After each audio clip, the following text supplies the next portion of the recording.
বাচ্চারা বলো তো এটা কি? স্যার এটা হলো সমোসা। স্যার সমোসা। কিরে চামেলি তুই বলতে পারছিস না কেন? কথা কি তোর গলার ভিতরে আটকে গেছে? আরে হ্যাঁ স্যার, হা হা হা। আরে স্যার এর হাত জানি কেমন জানি হয়ে যাচ্ছে। কি হয়েছে চামেলি, তোর হাতের কি হচ্ছে? আরে স্যার জানি না, আমার হাতে কেমন জানি হচ্ছে। তার আগে দেখবো তুমি কি আল্লাহর ঘরটিকে বেশি ভালোবাসো নাকি এই মন্দির ঘরটিকে বেশি ভালোবাসো।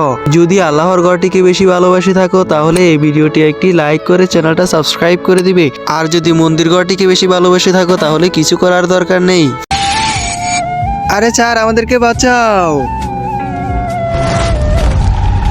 আরে চামেলির এটা কি হয়ে গেল? আরে স্যার এ তো কালুকে মেরে দিয়েছে। এবার তোমাদের পালা। আরে চামেলি আমাদেরকে ছেড়ে দে। আমি কি এদেরকে মেরে ফেলবো নাকি ছেড়ে দিব? তোমরা সাবস্ক্রাইব করে কমেন্টে বলে যাও।